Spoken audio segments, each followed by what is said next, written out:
What about you, friend? Someday, I'm gonna make great machines that fly.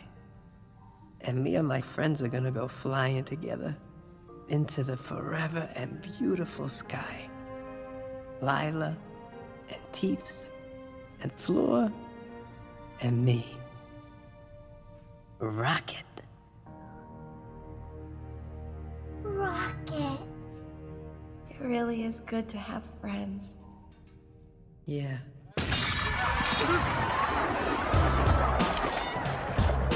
All right, you primitive screwheads, listen up. See this? This is my boomstick! What exactly is it that they do? Kick names, take ass. Blue flower, red thorns, blue flower, red thorns, blue flower, red thorns. This would be so much easier if I wasn't colorblind. What did I do wrong? Tom. No! Why are you leaving me if I didn't do anything wrong? I don't understand. I thought you liked me! I do like you. Just... Tell me the truth! Why are you leaving me? What did you see? Why did you change? You're scaring me, Pearl. Welcome back. We are doing another episode of Get a Load of This Movie podcast, even though they keep telling us to stop. They tell us to stop doing it. It's not good, but we just don't listen to them. We're not listening to them, and we're not listening to them today because it's another great day to talk about a movie. It's another great day to watch a movie. So today we went and we watched Guardians of the Galaxy 3 and the Guardians of the Galaxy Holiday Special, Christmas Special, I think it's called. And now we're going to talk about it. As promised, we have a very special guest. We promised in the first episode a very special guest. Zach, do you remember who we promised in Guardians of the Galaxy Episode 1? Was it Kurt Russell? It was Kurt Russell. And as promised, we have a very special guest today.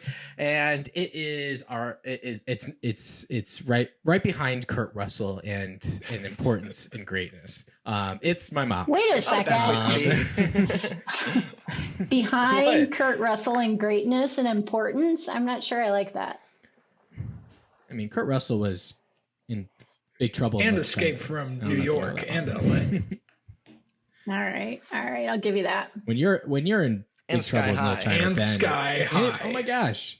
Yeah, there was. Do you want us Sky to High. keep going? List No, but we're very goes on excited and to on. have you. We haven't had a guest in a while, so this is very exciting. Definitely haven't had a guest since we started recording the episode. So video recording the episode. So that's even more exciting. So welcome. Are you excited to talk about these two movies? I am very excited. Which one are you more excited to talk about? The Christmas special or Volume 3? Oh, hard question. I'm going to go with the Christmas special. We only ask someone. the tough questions on Get a Load of This Movie. You're not getting out of this episode unscathed. So I'm glad we have someone that's really excited to talk about the Christmas special because I know Zach and Cole probably are not very excited to talk about the Christmas special. Oh, don't put words in my mouth. Don't lump me in with Mr. Negative. Anyway, I'm the Grinch. Zach hates Christmas. It's not true. I was going to say before we get started, but I don't want to do anything else before we get started. So let's get right into it with our latest addition to the outline of the episodes, the pre-production. That was smooth. I forgot what it was called. You're like butter up here, man. That's great. I forgot what it was called. I don't know the future. I didn't come here to tell you how this is going to end. I came here to tell you how it's going to begin. We have a lot of franchise news that I'm excited to talk about. Number one that I want to get into is the live action version of How to Train Your Dragon. Here's my number one question. Why do we need a live action version of How to Train Your Dragon? I do not understand. So I don't understand it either. The visuals for Toothless though surprised me. They look incredibly well, but I think it looks exactly like the animated movie. He just looks like an animated dragon. He doesn't look like a real dragon. You look at them side by side and one looks a bit more detailed. It is insane that they got the permission and wanted to make this. It looks like it's going to be the exact same movie, which is insane. Why would you? I don't get it. Zach, have you seen those movies? I've seen the first one. I like the first one a lot. First one's really good. I had forgotten that they announced a live action version of it until the trailer came out. And I Yeah, they've didn't been watch the releasing trailer all either, these but- clips and stuff. I didn't watch the trailer. I've just been seeing pictures and clips. Oh, we're doing great. I did watch the trailer. What'd you think? We have our trailer correspondent here. I'm Cool. actually really looking forward to it because they showed two of my genuinely favorite scenes from the movie, which is him kind of standing over Toothless with the dagger, and then their first like meeting with like the head touch, which I think if those are the two scenes that you just have to nail to make the movie work, because the movie in general, it's not really like about like a coming of age story. It's about two like really good friends, and the friends happen to be a boy and a dragon. So that it just so happens to be that. Just happens. But it's a love They just story happen to between two friends, a la Shaun of the Dead, a la Hot Fuzz. That's more the story that needs to be told to make this movie work. And those looked like they were working in the trailer. I hope they work in the movie. But so you can You avoided my question. You can tell that those are the scenes that you liked from the trailer, which okay, we've established that. So, but it's if you know you love those scenes and you can recognize that they're doing it this like in a way that you think is like the same way, then like what is drawing you? You just want to see their favorite scene again, just to. So, Zach, this reminds me of something your brother said, honestly, because I can't remember what we were talking about, but I was talking about some animated show and I was suggesting it to him because he was like, hey, do you have, like, I know you watch a lot of TV shows. Do you have any that you recommend? I recommended one. It was an animated show and he said, no way. I'm not watching it because he thought it was a like inferior form of art. I am putting words in his mouth. I did. Is that Ben who No, said that was Sam. That was Sam. Loves Sam. That was Sam. I No, think he said it to me. I Sam was loves so animation, surprised. but he was probably it was- messing with you if he. No, I said think it was like an that. anime. An animation. Oh, anime? Then yeah, he probably did mean that. Yeah. Here's the thing. It's people saying things like that. It is the reason I think this movie is getting made. I would bet it's the exact same story, the exact same thing. I bet it's just a mere copy of the first one with a little tweaks here and there, and then I bet they do a little bit something different with the ending. I'm gonna guess. Well, as long as they nail those scenes, man. As long as they nail Dude, those you scenes, gotta. it's fine. No, there's like 5 scenes they really have to nail, but There's just 5. How about they just 5. make 5 new scenes and nail those new scenes? No. I like that old idea. scenes. I'm out. Nail the old scenes. Not seeing it. So I'm not going to see this movie in theaters. Are you guys? I will. And Zach can't comment Okay, there we go. because he saw a movie Profit that margin. we're going to talk about in the post-credit scene. You know what? There's- It reminds me of. This might be too niche of a reference, but I feel like that's our trade is nicheness. We're so niche. It's like that. That's It's like our that trade. bit in that SpongeBob episode with the the list of things that SpongeBob wants to do with Squidward, and it's like I'm gonna introduce my best friend Squidward to everyone in town, and they show them doing that, and then it's like, okay, what's the next thing on the list? And it's like, I'm gonna introduce my best friend as Squidward to everyone in town wearing a salmon suit, and it's literally the exact same thing again, except he just dresses Squidward up differently. That's what this feels like to me. I want to make How to Train a Dragon. What's next? I want to make How to Train a Dragon in live action. Okay. Okay. Next, it's gonna be like claymation or something like that. I'd watch that. I will not be seeing this in theaters. I will wait until it comes out. Just putting his foot down. I'm done. You'll show them. Done. The next thing that I wanted to talk about, Kevin Smith says Dogma 2 is in the works with Ben Affleck and Matt Damon potentially returning. And that was like a reputable source. It wasn't like just some. No, I believe it. meme No, page. That does not I was pretty surprise me. surprised He by that. loves I making thought- sequels to his old movies. I thought you guys would like that. I have not really seen enjoyed Dogma. I really enjoyed Dogma. So if It is really good. Can I read this quote from Smith? apparently his last movie, the 4:30 movie, was really good or pretty good. So I'm very excited for Dogma 2, but go on, Corey.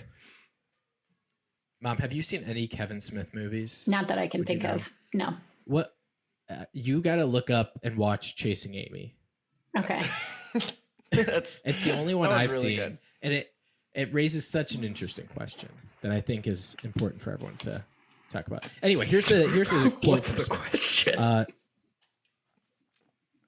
Well, I don't want to spoil it for her because I think asking the question is going to spoil it for her. It's a whole episode, Cole. It's a whole episode. Yeah, we can't get into it now because I'm going to actually want to talk about it. Here's what Smith said. Some people will be like, don't effing touch it. You'll ruin it, said Smith. And I'm here to tell you, I will. I'm effing tickled. And I found a way in. I don't really know what that means, but I like it. I'm here for it. I've listened to interviews with him. He says a lot of non sequitur, but he says it really funny, so it works.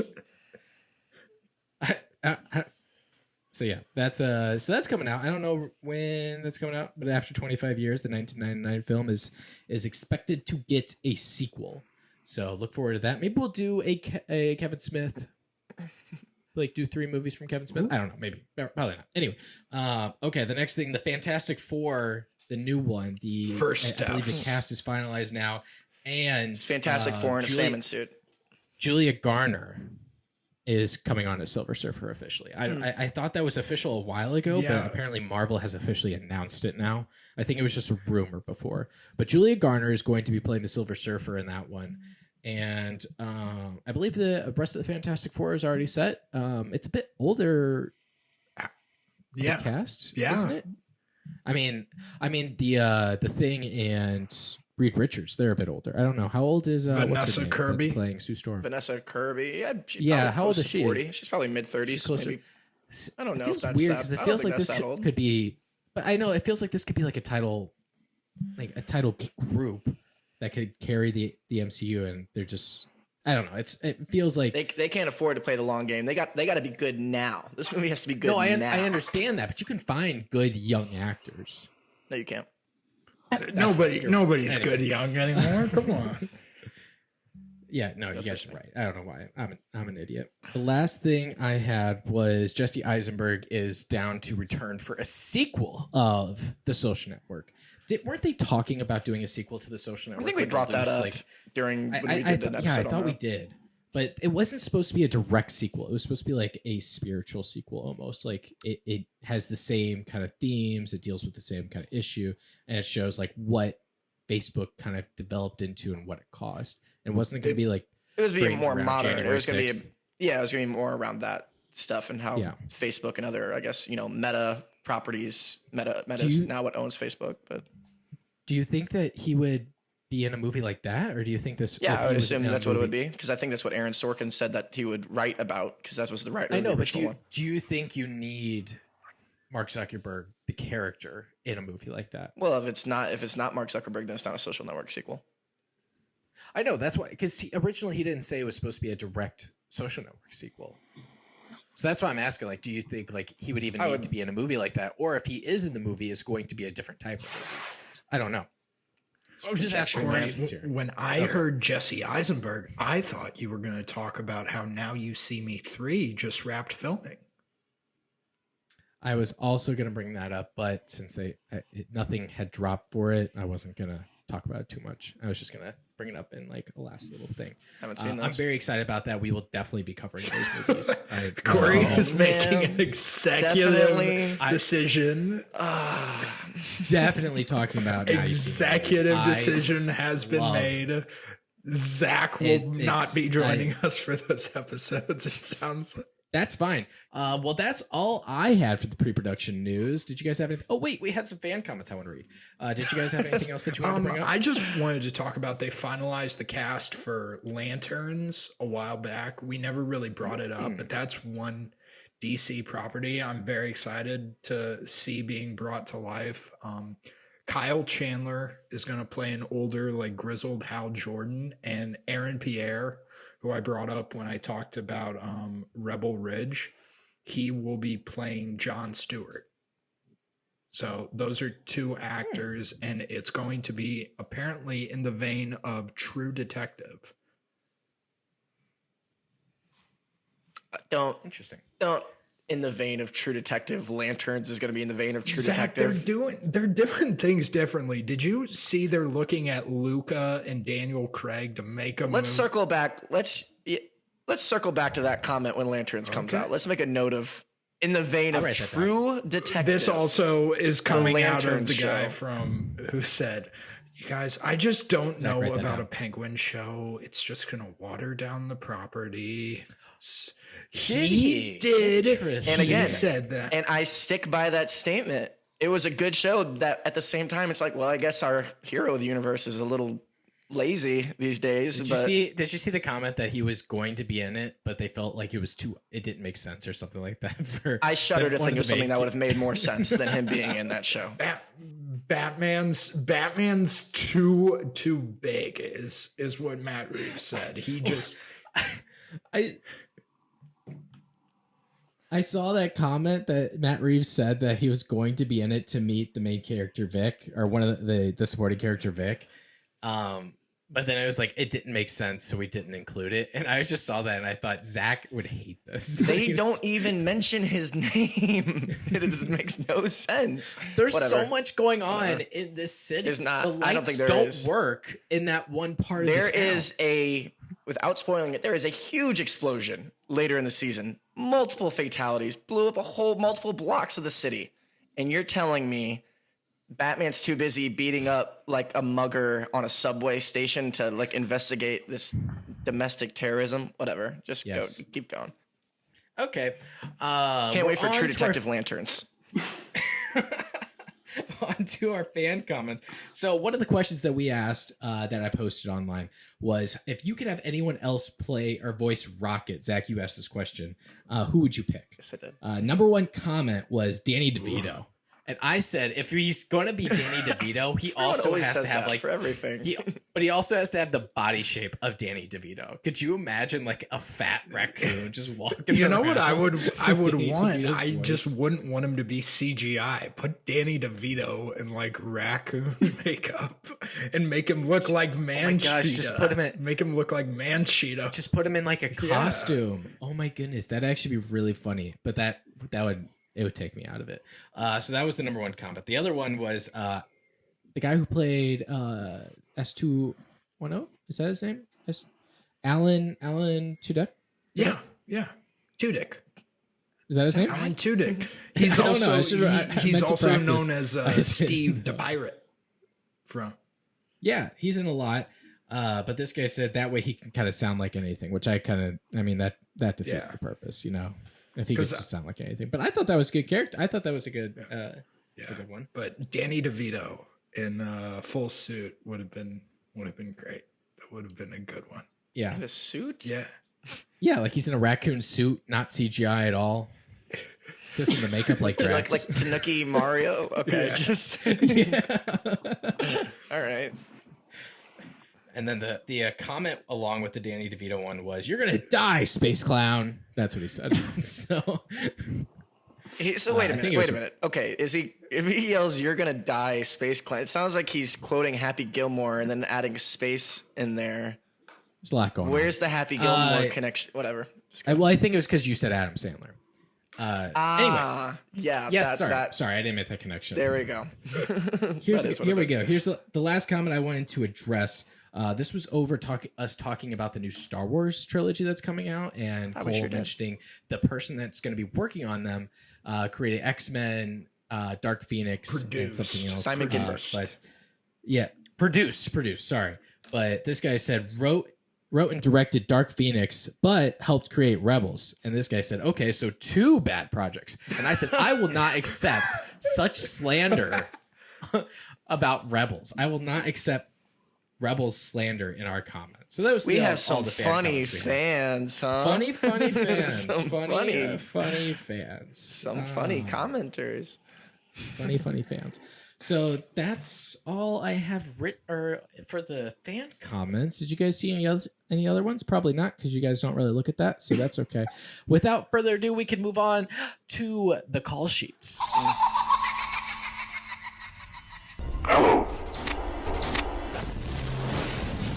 You don't know me, but I know you. I want to play a game. Now, Corey, you teased this game last week because I'm editing the Guardians 2 episode before I hopped on for this episode, and you you had said that you were excited about this new game that you had, and then you shelved it because you saw, a willy-nilly Ranker article about horror movies. But now it's this week, is that right? Willy-nilly? Yeah, okay. So last week, I'll be honest, I also didn't have the game completely fleshed out, but I had the idea of the game in my head. I knew what I wanted to do, but I was able to flesh it out completely, and now it's done. It looks good, and I'm excited about it. I am still very excited about it, but I do not regret the Ranker hard. Have you vetted the scoring system for your game today to make sure that it actually makes sense? I have completely vetted it. I've done it in my head. I know I did. Hey, but we got the winner out of that. We got a true winner out of that. When I get mad when we play these games, Corey, it happens twice, because it happens live when I'm first reacting to it, and then I'll edit the episode like a few days or a week later, and then I'll hear you explain the rules again, and I'm sitting there like, what? This makes no sense. And because I had forgotten about it, and then I get reminded. This is really funny, Zach bringing up how he gets mad. And all I'm thinking is, when we were in California, we're sitting on his couch, and he goes, I think I'm a pretty laid back guy. And I'm like, dude, you run hot so much. You run hot so much. Again, I think it's mainly around you. That Corey, he was just talking about how your games piss him off. Yeah, but I think my face kind of calms him down. I think when I talk, it kind of calms him down. Because he sees me and he's like, how mad can I really get at Corey? Not too mad. Not very mad. Exactly. So but then when you just hear my voice, you're like, this guy, and then you run hot. Anyway, because we're on a podcast, the way answering is going to go for this is going to be a little touch and go. But the way I have it worked out is... Here we go. Here we go again. Already. The way I have it worked out... Listen. The way I have it worked out is, since my mom is on the episode and she's the guest, she can pick whether or not she wants to guess first, second, or third. And then whoever wins the first round can decide if they want to guess first, second, or third for the next round. And we're just going to keep that. If everyone gets the exact same score for the first round, then we keep the order for the second round. Does that make sense? That's what I came up with. I thought that was the most fair way to do it, to also keep it entertaining. So here we go. With that, I'm going to explain the rules, and then, Mom, you can tell us whether or not you would like to go first, second, or third. And then, Zach, since you won last week, you can pick the next one. Sounds awful already. You're gonna love it. It's gonna be great. This is called Castle. This is called Castle. I got this idea from a guy on TikTok, okay? This is called Castle. It's like Wordle, but with the cast of a movie. So I have a list. And the theme today is Zoe Saldana. I bet. Okay. So the theme today is Zoe Saldana. So I have a list of the top 5 Build cast members as listed by Letterboxd in no particular order. Wait, no. Yeah, no, it's going reverse order. So the person who I have first is the lowest build of the top 5, and then the last person is the top build of the top 5. Okay. Yes. So I don't know why I wrote down in no particular order. And you will all guess in order that we set, okay, once we set it. So first two round wins the game. There are 4 rounds. Does that make sense? If there is no winner by the end of the 4th round, there will be. We'll do a tiebreaker. But if not, we won't. So I'm going to say the cast member, and then whoever wants to go first will guess the movie, and I will not say anything until everyone has guessed their first round. Okay? But if you guess first, you don't get to hear the other guesses. So for instance, if I say, like, let's say, none of them are Guardians of the Galaxy. So if I say Dave Bautista and Cole goes first and he's like, you know what? I remember Dave Bautista and Zoe Saldana were in Guardians of the Galaxy. He's going to say Guardians of the Galaxy. Zach, you may have not been thinking of that, so it would behoove you to go second, because then you're like, oh, wait, that is right, Guardians of the Galaxy. I'm going to say Guardians of the Galaxy as well. And then the third person, so on and so forth, can hear 2 guesses. If Zach's like, no, I think it's Guardians of the Galaxy 2, for example, then the third person would have the ability to hear both those guesses before making their guess. But then I will give the answer or say, no, none of that was correct, on to the next cast member. Does that make sense? So we're trying to pick which movie this person was in with Zoe Saldana? With Zoe Saldana, yes. I will never say Zoe Saldana. It is a given that she is in every single movie It's I am implied. listing. Right. It's implied. Yes, it is implied. It is implied. Okay? Okay. Does that make sense? It's gonna be awful. We'll figure I it can out. already We'll figure it hear out. Zach getting upset.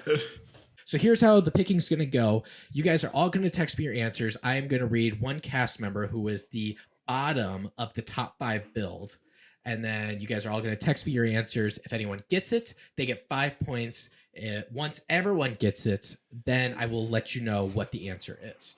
So if Cole gets it on the first guess, Zach gets it on the second guess, and my mom gets it on third guess, after the third guess, I will tell you, or after the third cast member, I will tell you what the answer was. So everyone get your phones out. Cole, do not look up any cast members that this is in. Just have your text up, and I will be waiting for your text messages. Okay, is everyone ready for the first cast member that is with Zoe Saldana in the movie? Okay, here we go. Everyone ready to text me? Mom, you ready? Yes. Zach, you ready? Yep, let's do it. Okay, Cole, I know you're ready. You already said yes. Here we go. Number 1, Diego Luna. Diego Luna. You do not have to have a guess for every single one. Stanley Tucci. Stanley Tucci. So by the fact that you would have said if one of us got it on the first one, right? Oh, someone did get it on the first one. Oh, okay. Well, but not everyone got it on the first one. So if you are good with your guess on the first one, you don't have to change it. But if you are still not sure, you can change it. But you will not inform if us if you did get it until the end of the round. Until the end of the round. But if you did get it and then you guess something else, I will still count that you got it. Because you did guess it correctly first. I was about to say, because I don't want to start changing answers. No, you're fine. Because I don't know if I got it. All right. Ready? All right, I'm just going to repeat then. Okay. Chi McBride. Chi McBride. Chi McBride? I'm saying the name. Chi McBride. I thought it was Chi. I looked it up. I did look that one up. Do not promise you. I do not know that person. He's great in Waiting. He's in the movie Waiting. He's very funny in that. Okay. Catherine Zeta-Jones. Catherine Zeta-Jones. It's an all-star cast. Catherine Zeta-Jones. I think it's pronounced Zeta. Catherine Zeta-Jones. Douglas. Catherine Zeta-Jones. Who was the first name you said Diego again? Luna. Diego Luna. Yeah. Diego Luna, Stanley Tucci, some made-up person, Catherine Zeta-Jones. The last name we have on the list is Tom Hanks. Tom Hanks is the number 1 build cast member on the list. You guys all got this. So Zach and Cole, you got it on the first cast member. Congratulations. The answer was The Terminal. Mom, you got it on Tom Hanks. Hey, So at least I got you. it. 5 points for Cole and Zach, 1 point for Mom. On to the next one. So again, these are in reverse order of top 5 builds with taking out Zoe Saldana. Okay, Zoe Saldana is in a movie with, or what movie with Catherine Keener? Catherine Keener. Okay, we still have. Okay, someone did get it with the first one. Only one person has gotten this one. You don't know if it's cool. Zoe Saldana is in a movie with Catherine Keener and Jennifer Gardner. What movie are all 3 of them in together? Jennifer Gardner, Catherine Keener, Zoe Saldana. Oh no! Got it! Wait a minute! Got it! Oh my goodness! He's thinking. I'm picturing the poster. He doesn't have it. He just can't name ain't. it. I don't. Go to the next one. Go to the next one. I believe he knows the movie. Like, I think he knows exactly what it is. No idea what the name would be. Do you think Zach just doesn't know ball? Zoe Saldana is in a movie with Catherine Keener, Jennifer Gardner, and Mark Ruffalo. What Love movie? me some Mark Ruffalo. Oh no! Oh no! 13 going on 30. That is your guess. That's your guess for this round, Zach. Oh, so it's not that. I was just about to guess what Cole just yelled out as a joke, so I guess that's not it. So, Okay, we're on to the next round. Zoe Saldana is in a movie with Catherine Keener, Jennifer Gardner, Mark Ruffalo, and Walker Scobell.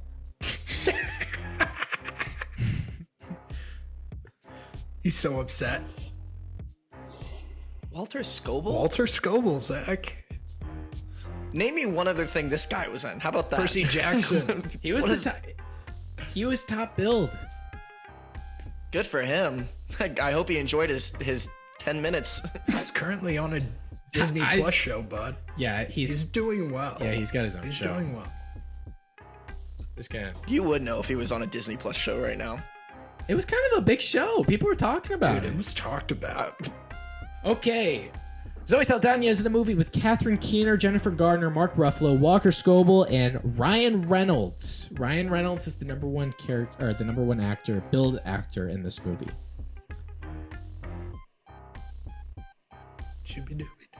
Okay, well, only one person got it, and Cole got it on the first cast member listed, Catherine Keener. So that's 5 points for Cole. The movie was The Adam Project on Netflix. The Adam Project.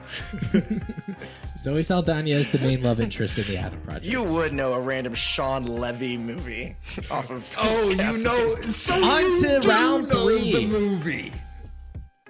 On to round 3. Round 3. Zoe Saldana is in a movie with Jason Weaver.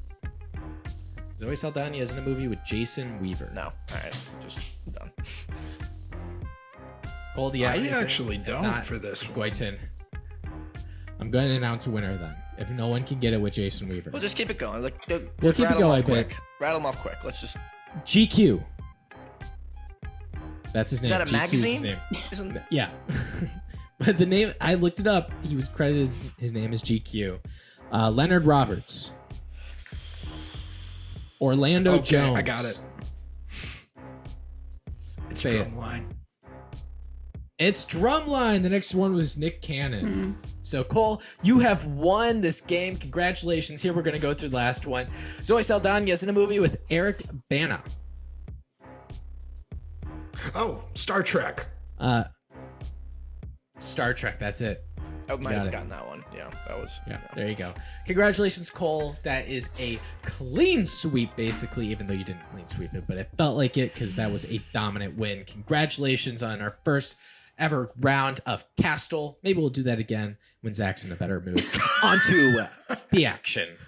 Even the opening scene, there's always some random girl who gets a call that undoubtedly ends up getting her killed. It's also predictable. There's no element of surprise. You can see everything coming. Oh!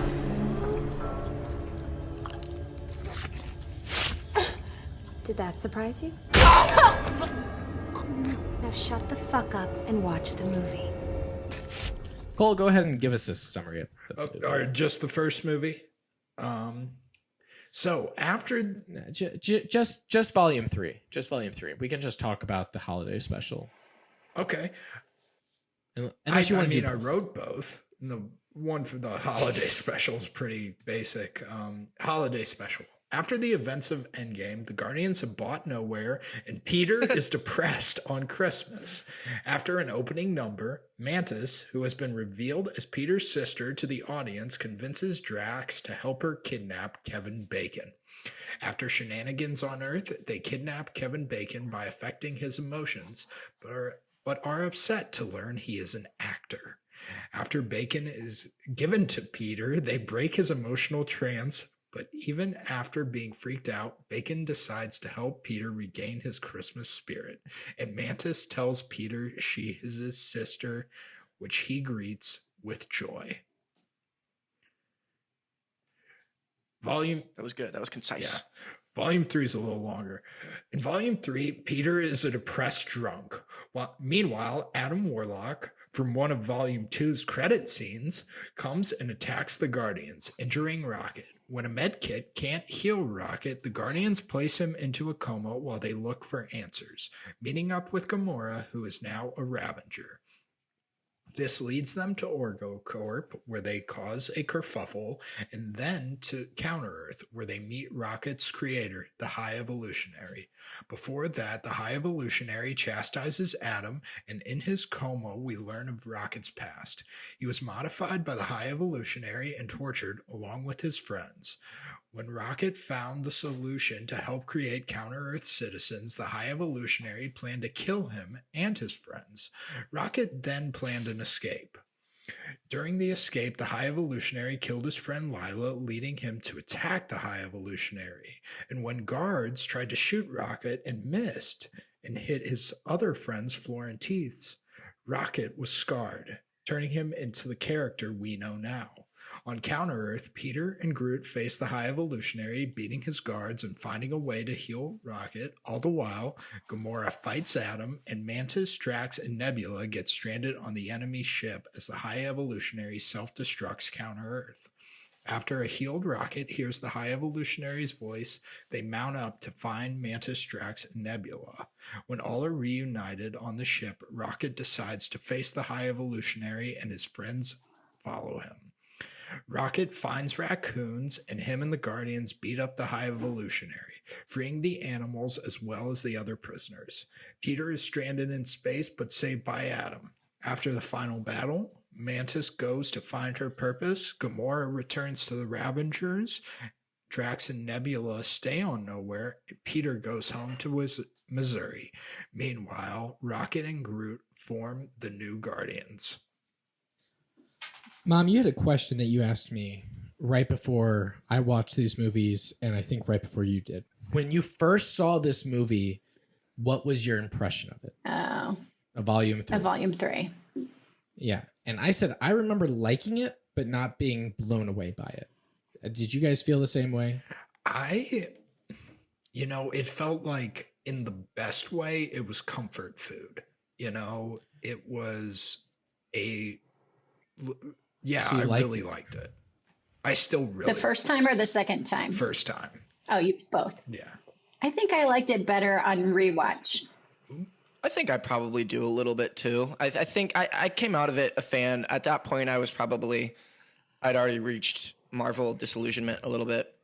But I even in that state, having been let down by the more recent stuff, I was still optimistic that this movie would be good. And obviously, as you guys have heard on the previous 2 episodes, I really love the Guardians movies. So obviously a end to that trilogy, especially since it seems so disconnected. Well, at least the first 2 did from the rest of the MCU. This one definitely. And now this is our first time getting a Guardians movie. Feels more disconnected. Yeah. I think this one is the most connected to the rest of the MCU. But not in any like explicit like way where it really feels like beholden to the rest of the MCU in some way, or like it's setting up like a grand, next conflict or anything like that. But I felt like this was it, since this is our first time seeing them after Infinity War, Endgame, Thor: Love and Thunder, which is they've popped up in these other MCU things now. Forgot about that. So this is, yeah. Well, that's why it feels the most connected. Mom, what did you think? That's what I was saying. What was your initial? On first watching, I was disappointed. Because I absolutely love these movies. The first one is probably in my top 10 movies of all time. I just really, really love these movies. Play the sounder. Top 10 movies of all time.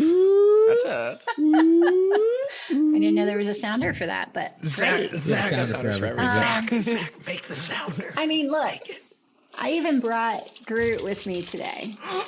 Oh, baby Groot. Yeah. Baby Groot. The best Groot, as we declared on the last episode. The best Groot is Baby Groot. Yeah. I don't know. This Groot's actually pretty good. Yeah, you specifically, and I could say this because you were hating on it, and I was defending you. And I want to talk about it. Defending him. You said it was the worst one. I want to talk about it. But I want to put some context to this question because I think I was closer to the same page that my mom was, where it was like kind of disappointed, not really like enthusiastic about it. But when I watched it this time, I loved it. I was blown away by it. Almost. Like it really affected me this time. Goodness. And so I kind of put it into context. And Volume 1 came out right after Winter Soldier, probably considered one of the best single movie or hero movies in the MCU. Maybe one of the best superhero movies that they've ever made. Like, yes, probably up there with Dark Knight, right? So coming off the heels of that, well, I mean, anyway, but coming off the heels of that, it's like you're in a good mood, you're excited about the MCU, and then you see this movie and it definitely doesn't disappoint. Like, it's still very good. You're still on that high energy. Like, I think it fed off that first one in a good way. And I think it positively affected that first one. And I think the first one ages well. So I don't think there's anything to look back on and be like, product of its time. But the second one, it came out right after Doctor Strange, before Ragnarok and Spider-Man. And so it was in a different phase, still good, but like kind of like people don't look at the first Doctor Strange and think, oh, that's one of the best MCU movies of all time, like of the creation, maybe top 10 at most if you can get that out of people. I like it a lot, but you don't have the same feelings and opinion about it as people do Winter Soldier. Yeah. And I think that's reflected in it. People don't consider the second one as good as the first one. So in that sense, it might be a victim of its time, but like watching these movies, I think that feeling kind of stayed consistent with me. This one, Volume 3, came right after Quantumania. A big Marvel flop. Probably our least favorite film we've ever done on the pod. One of the least favorite films we've ever. Ooh, that's a fun prompt. I don't know. It probably is. and then it came it came before the Marvels, which I think that was a box office film. I enjoyed. Like, I don't think many people went to go see that. I don't think it was bad. I think it was just like, what are we doing now? You know, it kind of felt like it felt odd. It felt a little bit out of place. But I know I waited to see that one until it hit streaming. Like at that point, I was so disillusioned with the entire MCU. Not saying that Guardians had anything to do with it, but I think of the time and what things were going on when I first saw Volume 3, I had all this other baggage with it, you know, and that I didn't have when I saw the first two. But now I've kind of been able to separate myself, and it was this whole other experience. And I really, really enjoyed this movie. But I just think it's interesting to put it in context like that. I can definitely agree with you, but I've always felt that these are the movies with the most distinct style and the most distinct aesthetic, and 100%. That is shown more in this one than anything. We have Panda Bear people. I mean, what? We had a carrot person. That was great. And it was practical makeup and effects. Most of the stuff we saw was practical makeup and effects, besides maybe the Hellspawn and Judy Greer's War Pig. But Carrot person was not practical. Yeah, I think he was. I think he was just a guy in makeup. I thought. What? Maybe I need to go back and look at that. But no way, that looks so CGI. Mom, you know what was? Yeah, I remember. I can see that being makeup. What? Am I on an island? Corey, here? put on your glasses, buddy. Yeah. I swear, I watched it. I was like, that's like, always so goofy. The practical moment that blew my mind, and I feel like it's just because the floor is so low for what we actually expect them to do, like on camera in these type of movies in this genre these days, because like I feel like, you know, back in the 80s or 90s, or this would not even be like a question. Of course they did it like this, and it's not a big deal. But when Gamora peels off his mask face at the end, that's good. And he's good, and he's all oopy goopy under there. Oopy goopy. Play the oopy goopy sound. You know, that checked my oopy goopy box, so I liked that a lot.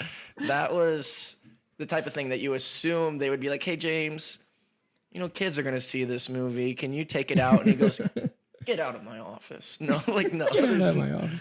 Yeah, no, we're keeping that his scary, messed up, mauled face. So I was a big fan of that addition as well. I think that part was really, I know it's like as you said, oopy goopy and kind of like almost, it feels like it's not super necessary, but I think it added a lot. It does. Seeing his face to Rocket's story.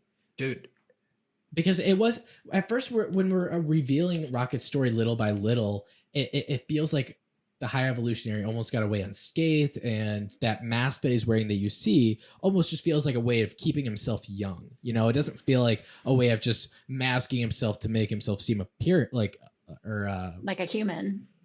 Yeah, just like a human. It feels like he's trying to keep himself young. He's trying to keep himself perfect, as is his goal to make like the perfect species. And like that was just an effect or a symptom of that.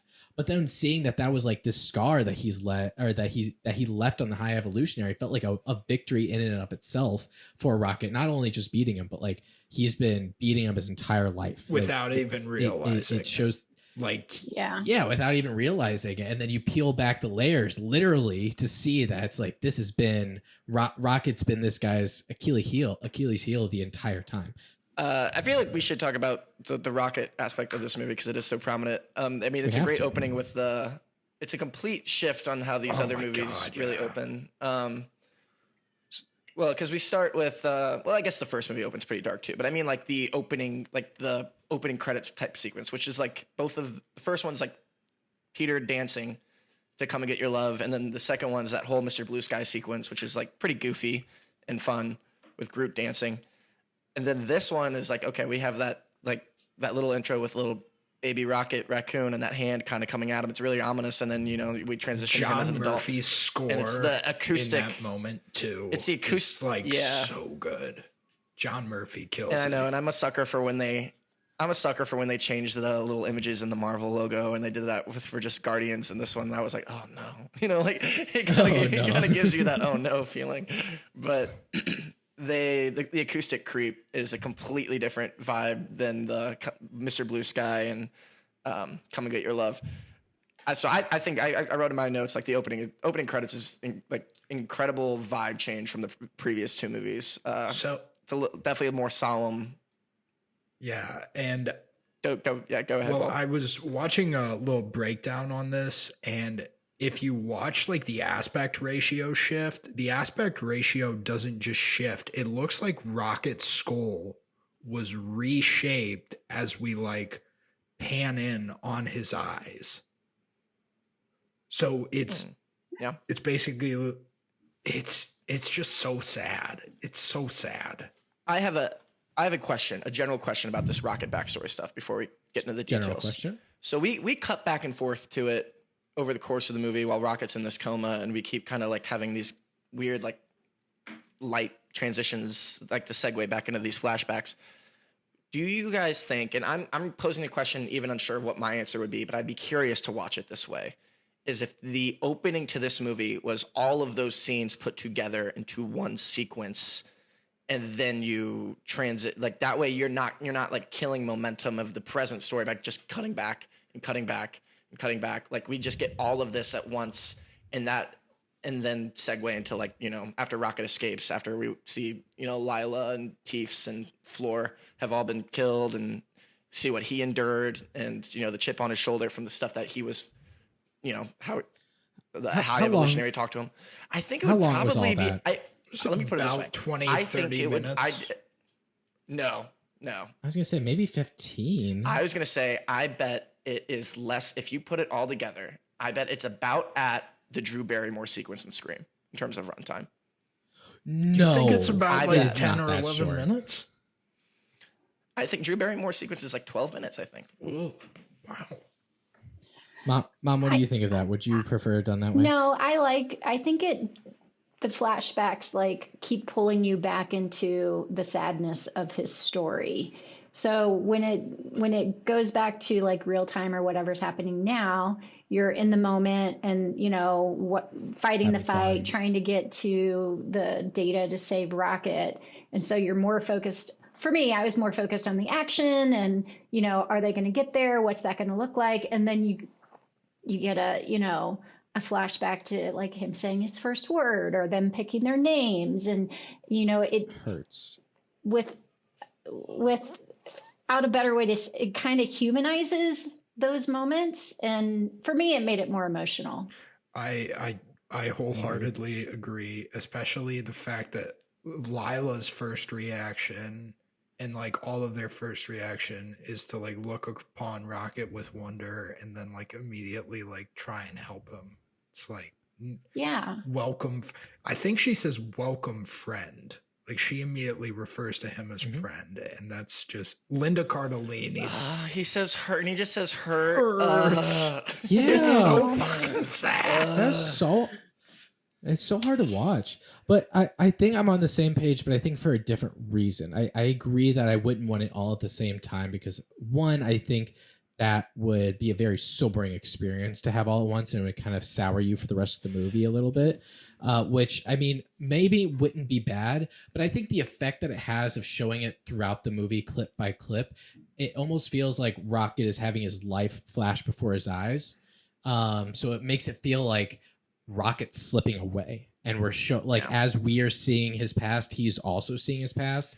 And so it feels like, okay, he's getting closer and closer to now. So he's running out of memories that, and we're probably not even going to see the one, like all these movies. So it's probably just once he's at the end of the story, they might flash like a picture of him hugging Quill, which I mean, they did once he was flying back. I'm pretty sure. So it felt like not only were we learning more about Rocket, but we were losing Rocket, which added stakes, you know? And if we just have that one, yeah. And if we just have it like all at once, where it's like that 12 minute scene or 12-minute like sequence show basically of them sequence of them going through his history, we would have gotten it, we would have been affected by it, and we would have like held those stakes throughout the entire movie. But I think we would have lost it in all the fun that they try to have through the rest of it, but can you imagine that the way you would feel sitting there watching that opening credits with the creep, the acoustic creep, having watched that entire backstory, and then the Guardians of the Galaxy credits start 15 minutes into the movie? That'd be a hell of a cold open, especially if it would be. I mean, but movies are doing longer and longer ones. I think Dead Reckoning was like a half hour into the movie when they finally did the opening credits for the new. So imagine, but not a half hour. I bet 25 though. It's at least. Zach, in your perfect world, does it like zoom in on his angry face as like he's leaving the ship, and then I don't know. In my perfect world, yes, we have the zoom in on the angry face, and there's no world hunger and all that. Those are like my two things. But angry face it's and no world hunger. Great, great. Okay, now the world is perfect. Okay, finally. But overall, in terms of what you're talking about, Corey, in terms of like we're about to lose Rocket, one note I had here is like, of course, eventually we got to figure out a better way of someone on the verge of death talking to someone who's already gone on thing better than just like overexposed, blown out light, like vague background. So it reminded me of Dumbledore. Yeah, that's immediately what I thought he was gonna say. Deadpool 2 is a little bit like that. It's a little bit different look. There's another one that I know you haven't seen, Corey, so I'm not going to mention it because I don't want to spoil that a certain character is in that spot. But they do that a lot. But I mean, I think it works for this because in the MCU, we have no like flat version of the afterlife, you know? Do we not? I feel like Thor: Love and Thunder was starting to get into that stuff. No, we had Valhalla, we have the ancestral plane. That's literally the afterlife. That would be yes, but we also have we do have multiple versions of it. We have the ancestral plane, and you know, I wouldn't consider that the afterlife. You think that's the afterlife, the ancestral plane? Yeah.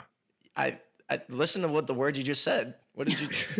What do you mean? But I think the fact that we have it's not the current life. All these different directors, they do their own thing with the afterlife, and James Gunn they represent different cultures and all that. James Gunn did it. And this is raccoon culture, and this is what happens to raccoons and other critters when they die.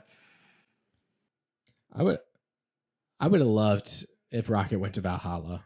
This definitely has a very good, like animal rights type of message going on here. But I feel like it gets undercut with, like, there's a whole, like, they didn't ask to be made and they're being experimented on and tortured for research. And that's awful. But then we're just killing these these modified animals left and right in like really fun sequences with fun music.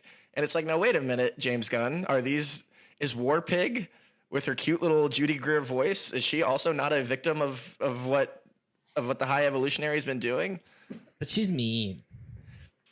I'm just And she's not, well, because she's scarier looking. I was going to say she's not imprisoned, but she really is.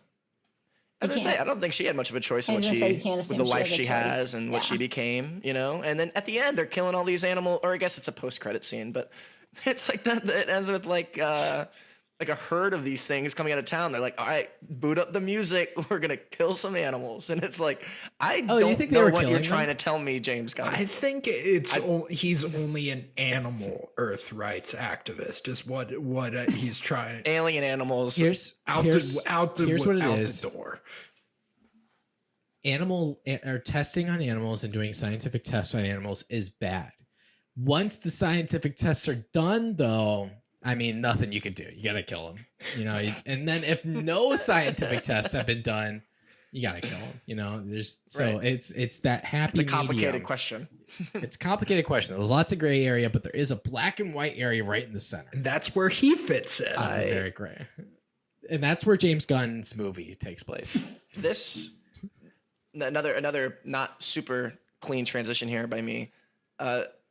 In terms of Rocket's story, both with Rocket's story and with Peter and Gamora, I think with both of those, the word I used a lot in No Time to Die was like heartache. This movie gave me so much like just heartache watching it. It's different than just like, someone you like died in this movie. It's sad, but it's something different. It feels like when it's like you were about to have this whole future with someone and then it gets like ripped away. And the Peter Gamora one is different and even more interesting and complicated, but because she is there, it's just not her the way that he knew her, which kind of makes that even more interesting. But that moment where the High Evolutionary kills Layla, or is it Lila? Lila. Yeah, when he kills Lila, and then he just like lets out that like yell or whatever, and then the High Evolutionary just mocks him. Bradley Cooper said that was the exact same scream he made when his dad died. Apparently, in an interview, he just goes, that came from a place of like real pain. That's awful. I mean, yeah, that part hurts. More actors should do that. And then they should just. I mean, it also helps that in that moment, Chukwudi Iwuji, the High Evolutionary actor, plays that scene so well. Just he makes us want to hate. It makes it so easy to hate him. He's really good. I was gonna say, compared to, he might be the best of the three villains of the Guardians ones. The way the pitch meeting guy describes him is he takes a picture of a dog and like he's like, "How are you going to make me hate this guy?" Takes a picture of a dog, punches the dog, and he goes, "How do you feel now?" And then producer guy like loses it on him, and I think. But it's not only that, because I don't think we see necessarily him doing it like it, because I think that would have been a bit blatant, and probably hard for Marvel audiences to watch if we saw him do that. Besides, like in the containers, we see like it happen in the containers. But I think having him separated from that is, I think he's separated enough where it's like, okay, we could still like watch him and not be. But like it's so well done, and I think that I wrote down that he is a really good villain to watch, because I get nervous every single time. He's absolutely detestable. I think. And like when he yells at Rocket and he's doing that lunge thing, like it kind of like if any one, like if Ronan did that, if Kurt Russell did that, it would have been goofy. It would have felt goofy. But him, it's like, oh my gosh, it's terrifying that he's just lunging at this guy and just like, how did you know? Like, and all that stuff, and like wanting to, I don't know. He was, I think he's my favorite of the I three. wrote down, He's really good in Peacemaker too, that actor. Twisted and crazy for my description of him, because definitely. He always just had that crazy look in his eyes, like even from the very beginning before he was mutilated, and he just really good at looking crazy. So he's got that Dr. Frankenstein complex, just got a very much creator, mad scientist creator vibe. Yeah, I do have a question. I was thinking about this while I was watching. So we go from first movie, we have a guy who basically wants to be God in Ronan. We basically go to a guy who is a god in ego. And then we have the high evolutionary who's so despicable. He said, there is no God. That's why I stepped in. And the evolution of these villains is just more and more evil. And I wanted to know, like, looking back at that, like, we have watched all three of these movies. Do you think that is an effective way to make us hate these villains even more? Because I think the best villains are ones you can, like, truly, like, hate. You're not supposed to like them. I don't think the progression of having each one of them represent a different form of either being God, wanting to be God, or thinking there isn't a God. I don't think that's necessarily an effective way of doing it. I think, honestly, if you're doing that more often than not, it's going to be done not very well because it's going to feel repetitive. It's going to feel like you're not really trying anything new. And it's going to feel like, how are these characters beating godlike creatures every single time? Yeah. You know? You're getting real good at it. With Ronan, it was like, okay, he's not a god, but he's really close. He was almost like, with that stone, he might have become one. And then with the other one, it's like, how did they actually beat a planet? Like that's really, kind of really, it was kind of a stretch. It was kind of a. You just kind of. It was really lucky that Peter had those kind of abilities to be power able of to friendship. kind of, yeah. And in this one, it's like, I don't know. I thought it was really convenient that the High Evolutionary stopped using his powers as soon as he was getting beat up. That was really nice of him to let the Guardians of the Galaxy beat him up. I was curious about his strategy there. And he stopped using his ability to make rooms explode when he was actually in danger of losing. That was really cool. Really neat of him to do that. So I think it works here just because of the individual scenario that we're put in. I don't think it necessarily is a good way of telling story to have a very similar villain in each one. Yeah. Let's see what else is there with this movie. Well, I mean, you have the. Oh, go ahead. Well, I wanted to say, did you guys feel this was an effective end to a trilogy, and where does this rank in endings for all Marvel trilogies for you? No, see, I say yes. I do like the ending because, I think I would hit my buzzer. Oh, Zach, play the buzzer. Play the sounder. She hit play the sounder. No more Guardians films. Turn it off. Stop it. Stop it. Stop it. Stop it. Stop it. Stop it. Not in the same, because I have an emotional attachment to these movies. I can't tell you why, but I absolutely love them. And I love that Peter went back to Earth and met his grandpa, and St. Charles, that, Missouri. yeah, and that, Hey, Grandpa. I just love, yeah, I do. I think that there can be another story with Adam and Rocket and Groot and what was the little girl? Phyla-Vell. I don't know where she came from. Phyla-Vell. Yeah. Don't know what she was doing there. That was Her fists were glowing. But you know, so many people in these movies have glowing fists. But I think one of the things for me, and when you kind of were talking about how sad the relationship plays out with Peter and Gamora in this movie, that is a big part of what holds the Guardians of the Galaxy together for me.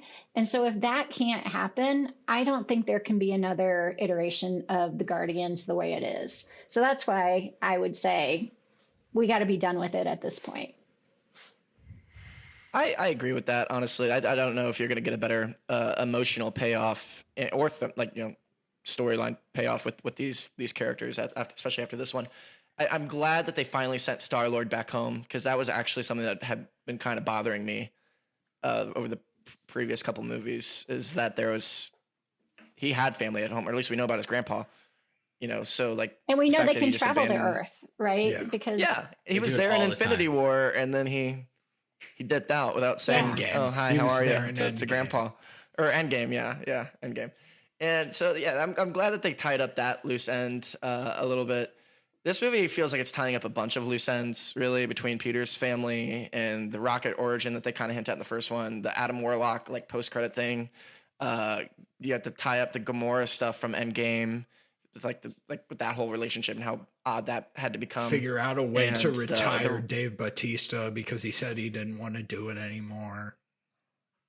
Sure, that the Ravagers setup that they had with Sylvester Stallone and the Guardians 2 post-credits. It's like all these things kind of James Gunn had to kind of wrangle them all into a storyline that made sense. And I think putting Gamora with the Ravagers is a good way to kind of combine both of those and tie that in a little neatly. I mean, it does feel like Sylvester Stallone is in this movie just because he is Sylvester Stallone. He shows up to do just a brutal exposition dump on like this place that they're about to go get this data on Rocket or whatever. So that's probably an example of how when you have that many loose ends, eventually some of it's going to feel kind of clunky trying to tie it all in. But even like with Gamora and the Ravagers, I love that she was smiling and she was happy, because when we first meet her in Guardians 1, she's not like that. And then she develops into that over the course of the movie and Guardians 2. And so it's nice to see that she has a happy ending, even if it's not the ending that I would have wanted. That's a good point. Yeah.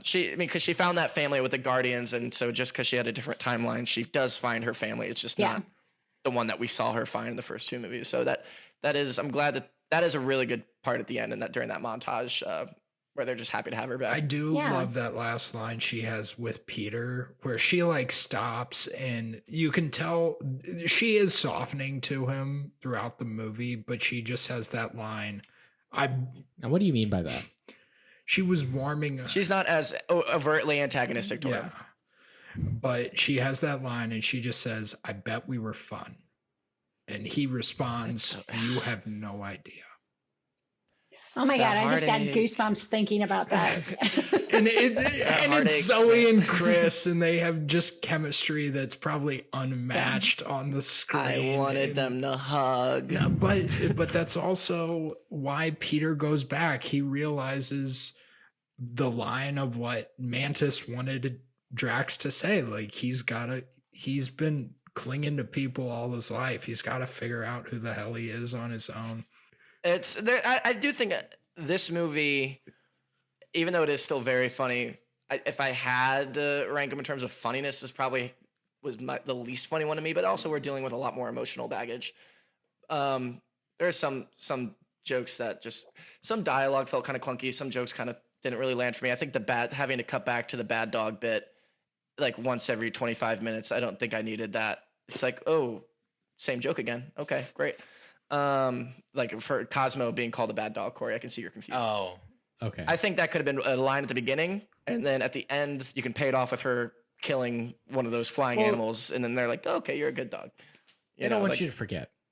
Right. Well, the thing is, I'm going to argue that we didn't need Kraglin and Cosmo, and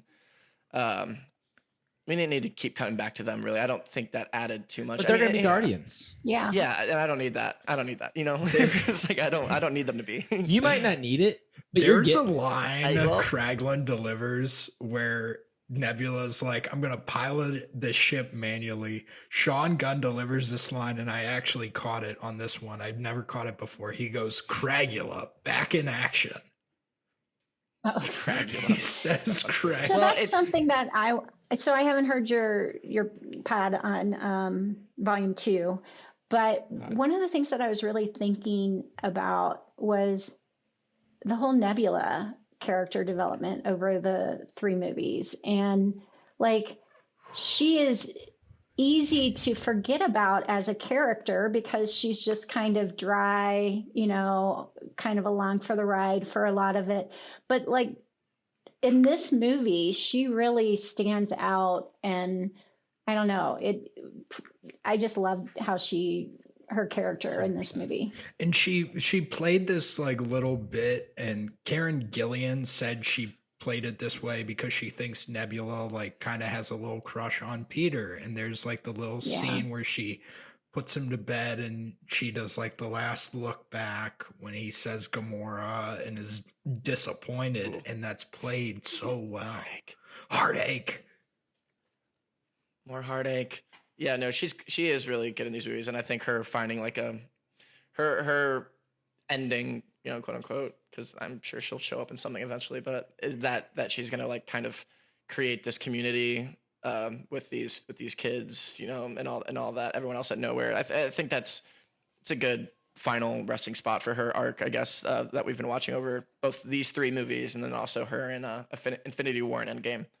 But I mean, she also spent 5 years on. Did she spend 5 years on Earth in Endgame during like in that in between time? No, she was up in space with Rocket, but she would come back to her. Yeah, her and Rhodey became good friends and bonded over the fact that Rhodey was being metal. But that has to be hard to stay like that angry all the time and character when you're around all these humorous things happening around you. Especially Mantis, who even like points it out, like, I know you need to do this just to make yourself feel better.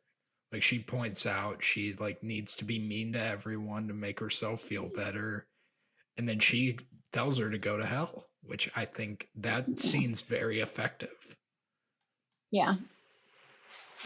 I mean, yeah. So, I mean, the stuff at Nowhere, I mean, we see it first in the holiday special. I guess we can kind of circle back to that at the very end. But like, I think if you took out the in-between stuff at Nowhere once they're already kind of on their mission, and then if you found a way to not need the what's her name? Elizabeth Debicki's character, the sovereign woman, her and Adam Warlock. I feel like they're only in this because they felt like they had to pay off the post-credit thing. Because I feel like if you take them out, it's like, yeah, Adam Warlock's funny, but it is just kind of like okay, I guess. It felt perfunctory a little bit with them in terms of to the main storyline. Don't say that. Don't say that word. We don't know what it means. Don't call us plucky. But I think if you took them out, you could have had more time because even though I get that it's not actually Gamora, but that's like why it's such an interesting story. I would have preferred more Peter Gamora time with that extra runtime that you could have taken out. Or hear me out, maybe if you took that out, you wouldn't even need to add anything else, and you could just have a 2-hour 10-minute movie instead of a 2.5-hour movie. I wouldn't have minded that. There was not 20 minutes of them. It was maybe 5 the Adam Warlock stuff, and Elizabeth Debicki. Maybe 5 minutes. I thought the Adam Warlock stuff was a little shoehorned in, funny. But it worked because because he's like 10 days old. Okay, he's supposed to be like super young, and the scene where he like about that. he sees the animal crying and he goes, "I'm not liking how it's making me feel." It's after he killed after she's like applies some pressure in this negotiation, and he just like kills him and just like burns puts him into a ball of inferno. Yeah, and he's like, yeah, that'll do. Yeah, he's proud of him.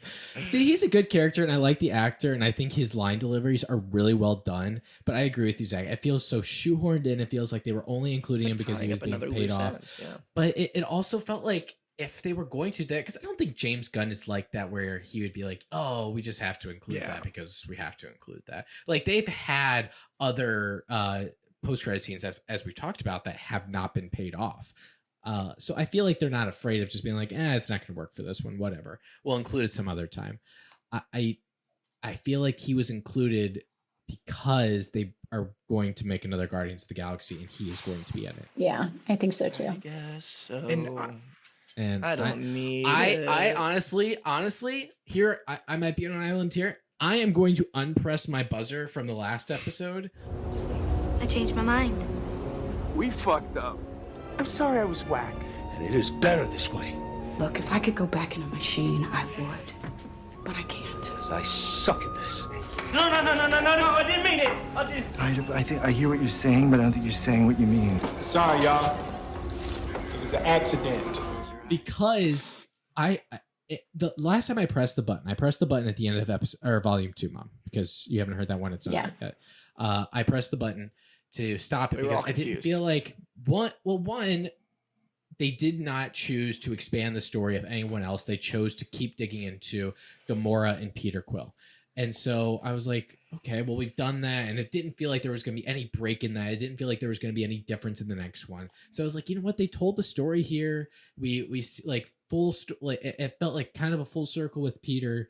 And now they could be together at the very end. They were happy, and that's how it ended. So I was like, you know what? They don't really need one. They can have a B-side characters in this other one. So I'm going to press my buzzer. But now I think we've been proven to that these other characters, Rocket, I mean, maybe not Groot, but Drax, I think could have if they would have kept him. But I don't think they obviously aren't. But I think Rocket himself can carry a movie emotionally. Yeah. Oh, yeah. Like, it was obvious. He did it in this one. Like, I agree with you, like, Zach, when you were saying that Peter and Gamora's story was also one of the more prevalent ones, but that one felt like, okay, we have to like kind of not explain, but like kind of tell the rest of the story after Gamora like died in Infinity War and then came back in Endgame, and now she's this different person that didn't go through all this, and how that's all going to end up.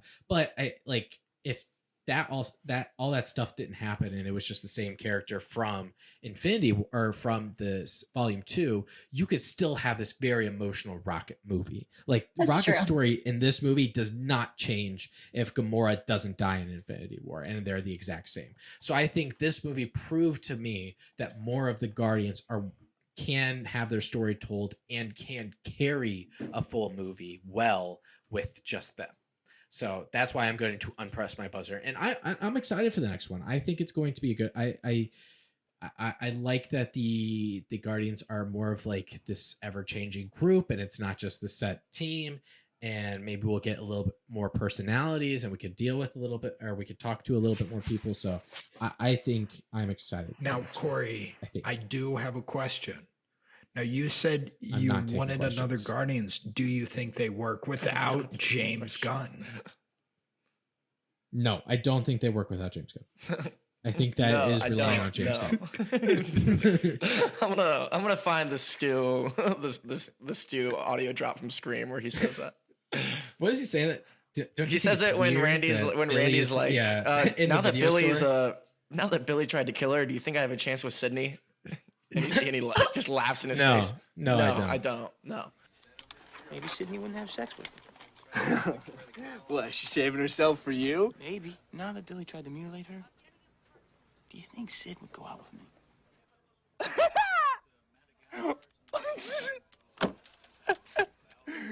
No, I don't at all. No. I don't know if I... Okay, you know what? I'm going to hit my buzzer on Guardians of the Galaxy. I will also be hitting mine right here, too. Turn it off. Turn it off. Stop it. Stop it. Stop it. Stop it. Stop it. Stop it. But wow, what is this? I am not counting a hypothetical legendary Star-Lord solo movie on Earth. Oh, I like that. I like that. You know, well, he's going to be returning. Right. They promise. Now that's another loose end that they will have to. His Marvel always pays off their post-credit scenes. There's not that wasn't a post-credit scene. That was a promise, and they always pay off their promises. Yes, I'm sure they do. The Eternals will return. Are you waiting on that one? They promised us that like 3 years ago. I 100% believe that the Eternals will return. Big hand is in Captain America. It's going to be in Captain America. Oh, great! They're finally paying that off. That thing that should change everyone's conversation from here on out the rest of time. I would have been over it by now, honestly. They were just at the end. They were like, Kit Harington will return. Like they promised that specifically Kit Harington from the Eternals will return in Blade. Kit Harington, yeah. Can't wait. That's not going to happen anymore. Blade's never getting made. No way. We get a new Star Wars trilogy before we get Blade. Well, yeah, because Star Wars is happening. I guess we talked about the Christmas thing before we. Okay, Mom, I told you to write this one down. Yep. Did you write this one down? Yep. Okay. So, I was forewarned that you guys might not like the holiday special, and my response to Corey was, "What it's supposed to be, it is." Argue with that, Zach. That is argue with that. You got me in a box. That is true. What it's meant to be, it absolutely is. It is. It's fun. And it's not anything more. It's a good critique, it doesn't make any sense. It has great music. It does. It's goofy. It's a fun Christmas watch with a family. Yes. Like you could just put it on. Yes. That is how I watched it initially. Grandma can say, "What's Kevin Bacon doing in this?"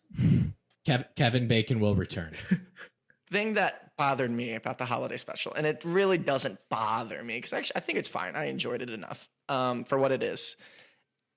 I think Drax and Mantis might be too dumb. Like, I think it's like almost like these guys are so competent at saving the galaxy, and I get they're part of a team usually, but it's just you put those two and only those two together, and it's just like I don't know how you guys are getting from place to place. You guys are so dumb. It seems like it's really like I think you needed. What did you have? You had that critique over someone else. Oh, it was Mater. It was Mater in Cars That's 2. what it was. That's what it was. I cannot watch stupidity unchecked for that long. And this I'll is give that Cars to 2. you. I hate Cars 2 because that's a whole Well, movie. get ready for the next 4 years, Zach. I had a question for. I had a question for you. He's so sneaky.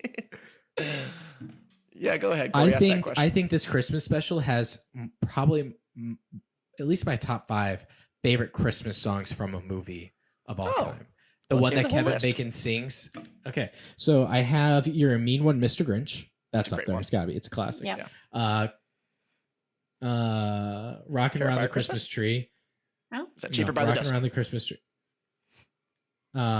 "Sleigh Ride." Just hear those sleigh bells jingling. I know it. Ring, ding. I know it. And I know then Sleigh Ride. And then from Charlie Brown, "Christmas Time Is Here." Is Sleigh Ride from a movie, or is that like just played in a movie? No, it said it was from a movie. Like it was made for a movie. I said that doesn't sound Might right. be White and I Christmas. looked up, and it said it was made for a movie. Sleigh bells ringling, jing, jing. That's a great song. I didn't know it was made for a movie, but the one that Kevin Bacon sings at the Here very it is end. Christmas time. it is very Here it is Christmas time. Yeah. That song is so good. I really like. I don't know what Christmas is, but thinking about it, "Here It Is Christmas Time" is a way better song. I think this has some of the best Christmas songs just in general. "I Want an Alien for Christmas" is by Fountains of Wayne is a really good one. Fair. I like they're doing it as they're picking up Kevin Bacon. Like Kevin Bacon's the Christmas or the alien. Fairy Tale of New York to start and end the movie. "Christmas Time" by Smashing Pumpkins. I did enjoy the Smashing "I Pumpkins. Wish It drop. Was Christmas Today" by Julian Casablancas. I mean, there are some straight. There. I want to give my review now that we're talking about, but I'll hold it. Go ahead. We're taking Sure. reviews. Oh, okay. My review of this movie is don't hate on this movie. It has great music. Zach. 4.25.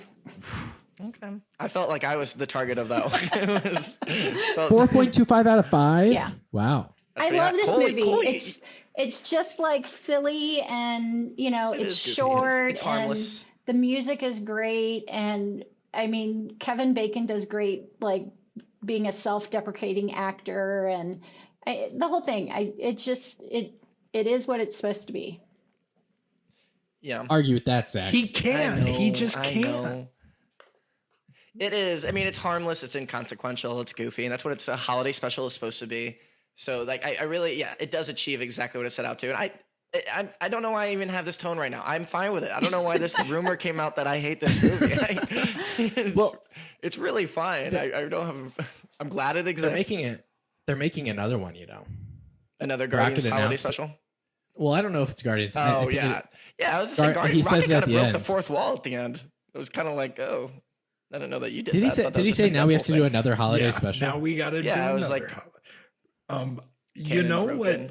Can't have that. So I think apparently James Gunn kind of got pissed that Peter had his mask in Infinity War and Endgame because it got broken in Volume 2. So that's apparently why he had him steal Rocket's arm. He's like, if they're fucking up my cannon, I'm fucking up theirs. You mean Bucky's arm? Bucky's arm. Bucky's arm. Bucky's. Yeah. Bucky washes that in the Yeah, dishwasher. He does in the Thunderbolts. Well known fact. Yeah. Yeah. Yeah, we're about 3 years away from a Thunderbolts Christmas special. Seems It's coming. It's now coming. that we John have Walker. another, honestly, that's pretty much the new Guardians. Another group of ragtag misfits. Here we go. I bet there's gonna be another fun soundtrack in that movie. They know this the might formula not have now. been the type of thing they were going for. In fact, I know it was not the type of thing they're going for, which is why it might not be in there. But I thought it would have been kind of interesting, given that it's all about trying to make Peter feel better and his depression, which gets carried over into Guardians 3. It would have been odd, but if Kevin Bacon actually had like an earnest heart-to-heart moment with just Peter Quill, you know, like if that's actually like, because it kind of feels like he gets there and it's just like the, oh my gosh, Kevin Bacon is here-ness of it. And that's pretty much what it is. But like, if like Kevin Bacon like actually sat Peter down as Kevin Bacon and talk, we would be kind of through the looking glass at that point, you know, because if you try to like, you know, like you're watching Iron Man 2008 and then it's like, look where we're at later. It's Kevin Bacon's in space and talking to Star-Lord, you know, like, but as himself. That would have been fun. I think I know it's supposed to be harmless and goofy and it is fun in that way. I think if it was just like a degree more earnest, I think I would have really appreciated that. But overall, I do like it. But we kind of get a little bit of that. Oh, we get a little bit of that when he's like, Kira, I'm going to be late. I need to help some friends find some Christmas joy or whatever the line is he says. We get a little bit of it. I think it would have ruined it if he would have not ruined it, but I think it would have taken away the point of this one, which is to like, you can cheer people up. Like they were trying to cheer him up, but like the thing that he was feeling like was so much deeper. Like there was so much else going on and it wasn't just Christmas.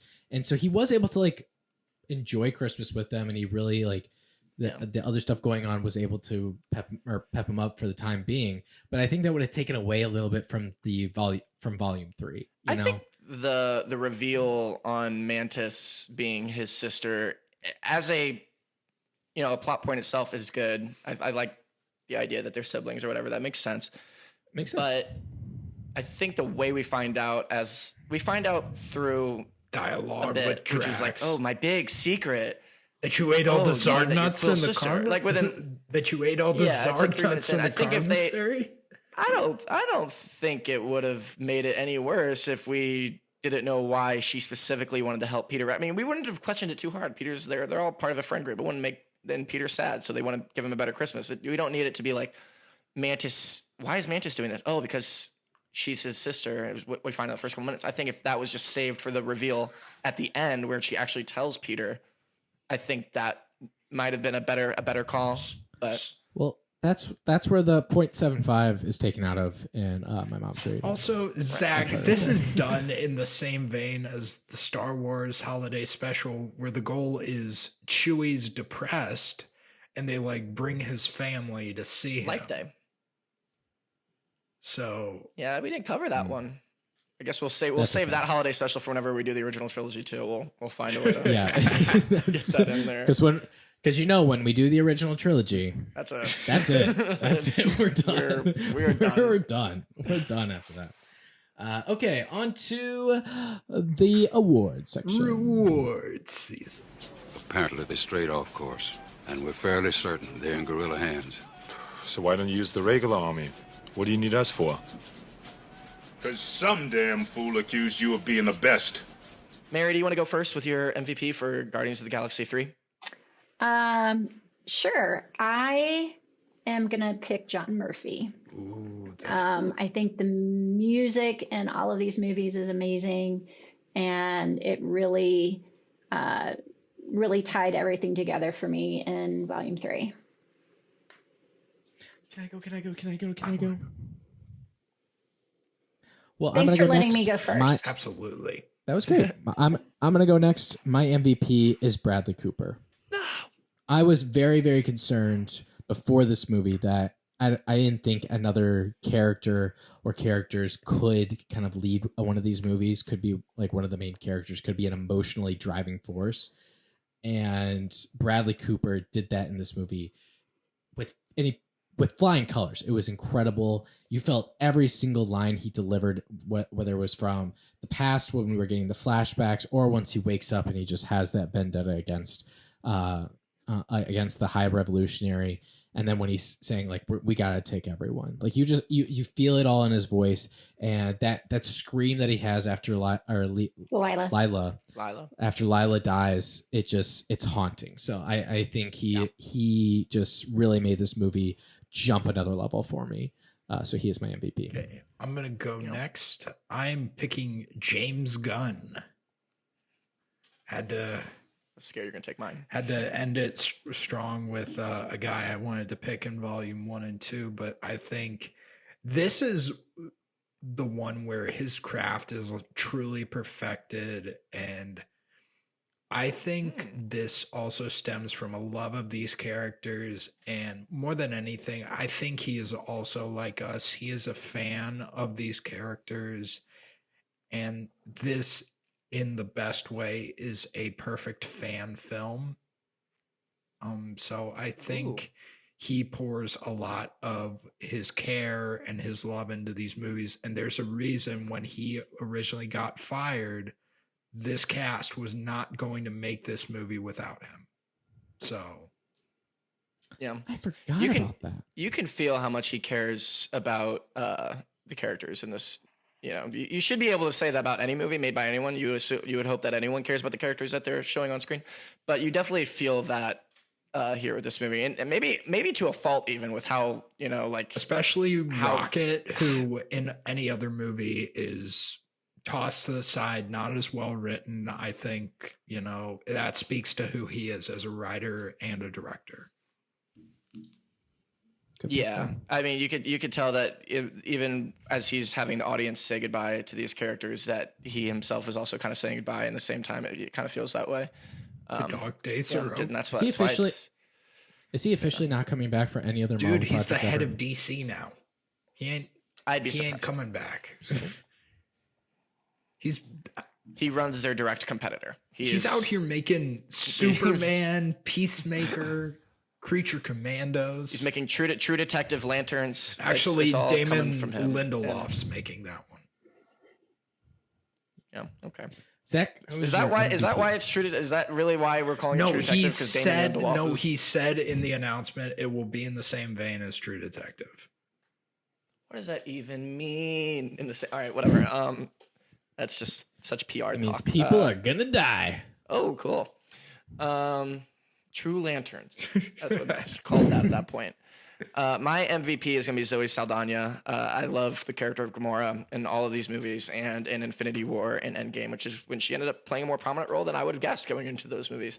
And then paying off that whole storyline with the fact that she's back as a younger version of herself, where the first two movies didn't happen. It allows her to play two different versions. Yeah, play pretty much a new version of this character, even while it's still being the same character without having to do lame multiverse gimmicks that, as we've seen with other things, do to try to pull off that same thing.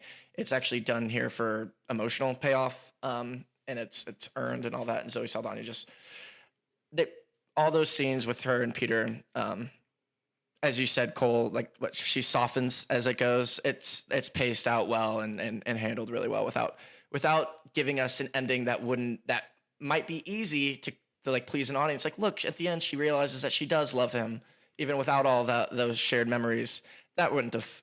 I think that would have been like a Rise of Skywalker type of unearned type of like, this is what they want, give it to them, and then that happens and it just feels hollow. I think that's how it would have felt in that moment because I don't know if I would have bought it. So I think the way they handled it and the way Zoe Saldana handles it in this movie, really, really enjoyed that. So Zoe Saldana. Good picks all around. The review section says that they insist on outside opinions. What kind of opinions? Well, your kind, not to put too fine a point on it. I mean, let's face it, in your particular field, you're the top minds. Colt, why don't you go first? I think Groot said it best. I love you guys. 4.15 out of 5. Can we talk about that for a second? So this guy could talk the whole time, or was he practicing just those words?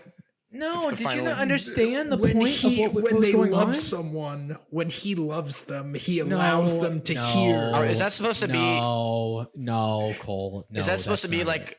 oh, that's what they heard? No, it's when you're around him more, you understand. We've been around him for 3 movies. And now we finally understand him.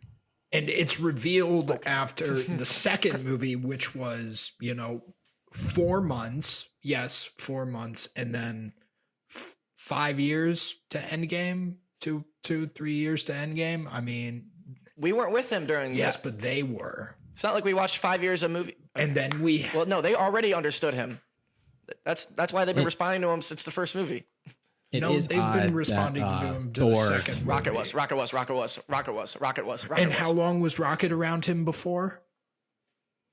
Yeah, off screen. Okay, no, stop it. Stop it. Eat my shorts. Eat my shorts.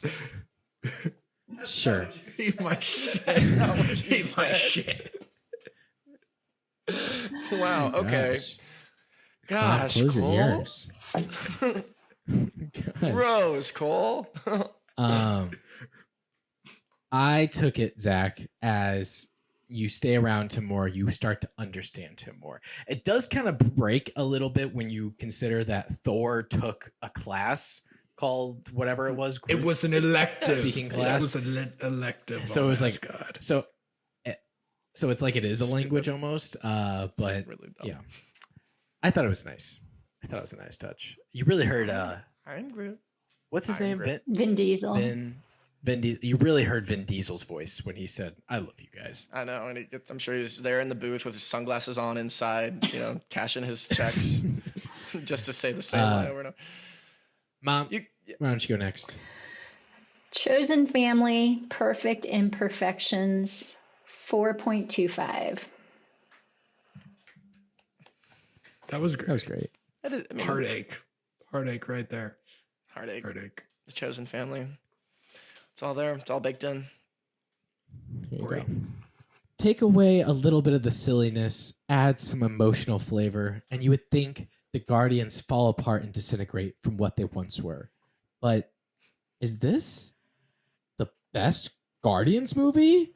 4.25 out of 5. Oh. Uh-oh. Oh, wow. He takes her starting to boil up to the Takes her surface. flying. Okay. I enjoy a good tug at the heartstrings as much as any other guy, but James Gunn just tugged mine all the way out of my chest, and he is now choking me with them.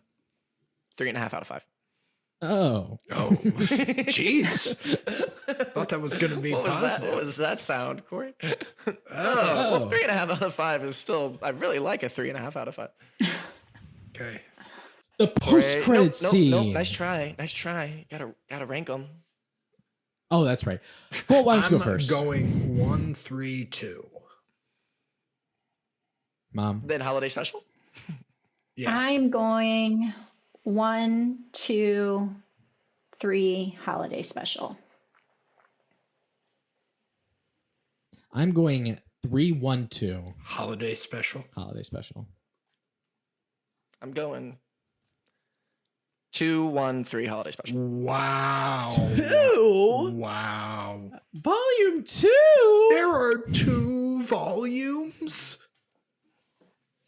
That's your I think number that's just one? the perfect epitome of what these Zach, movies do they best. did Right there did the in that walking second head movie. from The Thing in this one. After having Kurt Russell, They did do that. I did pick up on that with Groot's head. that was legitimately being a little- for you. That wasn't. James Gunn knew you'd love that. Onto the post-credit scene. You're still here. It's over. Go home. Okay, guys, we have an exciting announcement. Actually, I think we announced this in the last one. Isn't that right, Zach? Oh yeah, we just don't know the winner yet. 'cause Yeah, didn't do the we poll do yet. not know the winner, but if it's still live, if we're still doing it, I think we're going to be doing it comment based and then voting based intermittently. But go comment which of the 4 movies you would like us to cover. Again, those movies are Nightmare Before Christmas, Christmas Vacation, Die Hard, and The Gremlins. We are going to be covering one of those movies as our Christmas special. We are going to pull off our own Christmas special, Guardians of the Galaxy style, covering a movie, doing a movie that is not part of a franchise, just like they did something that was not part of their regular franchise, even though it was. Get a load of But this go Christmas special. Yeah, get a load of this Christmas special. We'll make hats. So go vote on that. Go tell us which one you want us to do. Or if there's another one, you could tell us. Probably not going to do that one. Probably going to do one of these four. But you could tell us either way. We won't. Yeah. And if not, it's a 3-way or if it's a 4-way tie, we're just going to pick. So that's exciting. That's what we're covering next. We're not sure where those are streaming right now because it might change in December, but I'm pretty sure they're all streaming somewhere right now. Anyway, what did you guys watch? Cole, you wanted to talk about The Penguin. Yeah, I know, but I'm okay if we don't talk about that because I don't know if everyone's seen it. Mom, is there anything that you have recently watched or been watching? Yes, you got me hooked on High Potential. High Potential is very with good. Caitlin Olsen, love it. Caitlin Olsen, she's very good in it. I love it. I haven't seen the last one yet, so don't ruin anything for me. I haven't either, so it's okay. But I really am into that show. I like it a lot. I've actually even recommended it to people, and I don't watch a lot of TV, so she's just. If you're a fan of those crime shows, I think this is one that she's just so good. She is just so good at it. She is it a comedy? Yeah, it's a comedy. It's a drama. Dramedy. She's funny on her own, so I don't think it's necessarily like there is some comedic moments, but like I think she delivers lines where it's like kind of funny, but also it's more of a serious moment that she's able to like cut through without breaking this. What is it? Is it like a comedy in the way that The Bear is called a comedy? No. It's more of a comedy than that. Okay. There are definitely jokes. Hey, The Bear has jokes. But there's not like a laugh track or anything. So it's not a comedy like that. But there's definitely moments that make the tense situations light through comedy. Yeah. Yep. But it's not like Brooklyn Nine-Nine level comedy goofiness with the nowhere near it. No, because that was starting to bug me a lot at the end of that show with the situations in which they would make jokes. I was like, this is not reality. We are so far from reality right now. Okay. I did want to ask: has anyone watched the new episode of Shrinking or the new season of Shrinking? Yes, I have been watching. Been watching it a little bit. Big fan. Okay, I haven't seen any of it yet, but I'm a little behind as well. I think Harrison Ford. Worth it. Harrison Ford has found his character. I would say way better than he found it. Just like art. In mid-season 2. No, start of season 2. He is funnier than he has ever been, and it's so good. Oh, takes are flying. Zach, Zach Braff directed a couple of those episodes. I know you're our local Zach Braff hater. Yes, Jack Shepard. There you go. Yeah, Zach also hates Braff. Chicken Same Little. person. Corey. Same guy. Zach hates Chicken Little.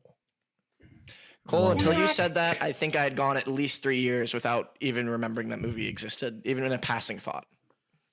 So, congrats I think about on it that. once a week. We're gonna shower you with some love so you don't hate so many things. Zach hates so many. Zach's just. You guys have to come fly Kevin Bacon out to me, and maybe I'll. I'm pretty sure he's already out there, buddy. Fly me Zach Braff, and I think maybe I know. Yeah, I'm sure. Zach Braff lives where you live. There is one movie I'd like to recommend. It's called The Outlaw Johnny Black. It is written and directed by Michael Jai White.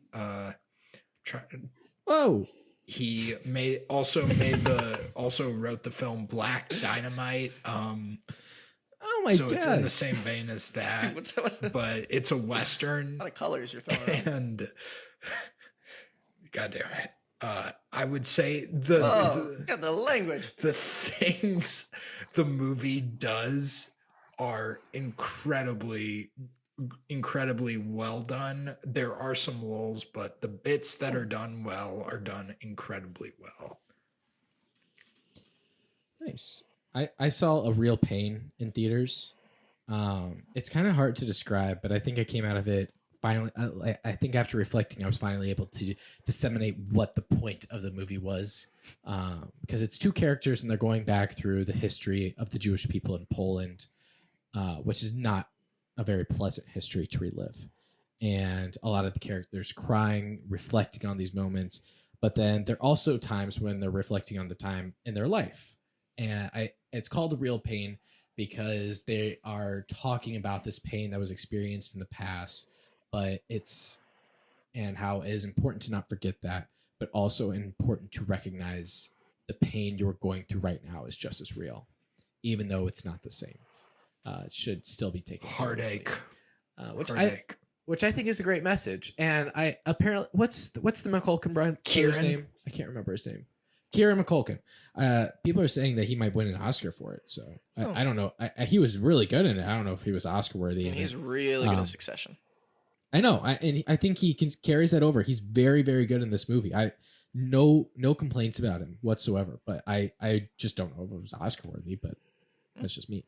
But yeah, Zach, come on.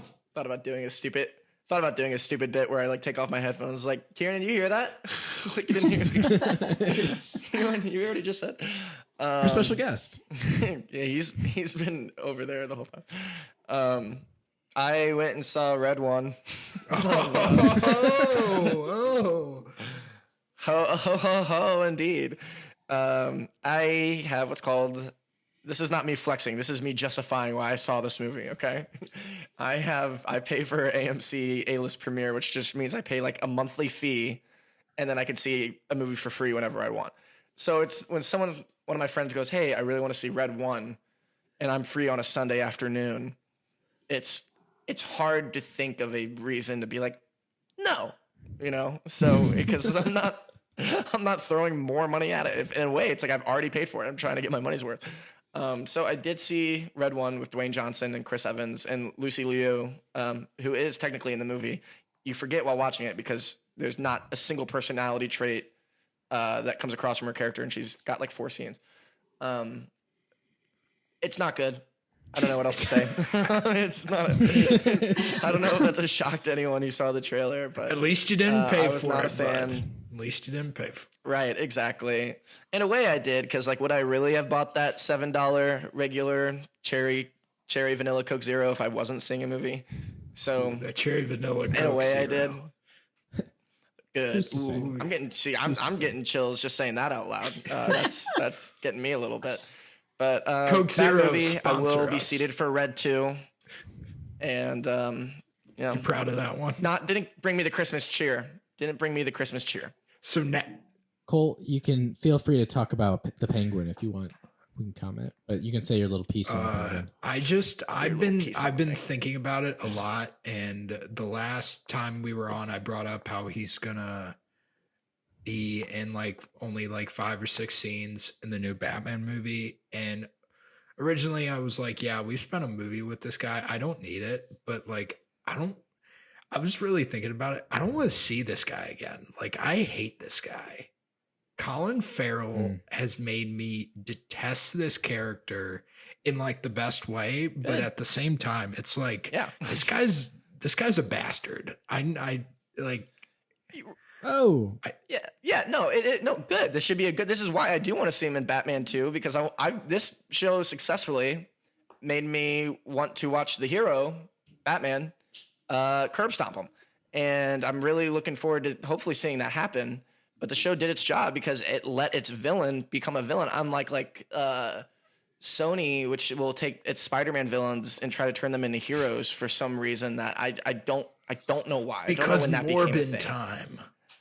Morbin time. Yeah, so like let's turn Morbius and Madam Web and Kraven the Hunter and Venom, and I don't even like dislike the Venom movies. I think they're fine, but like you don't need to constantly join turn us next villains week into as heroes. we cover all the Venom movies.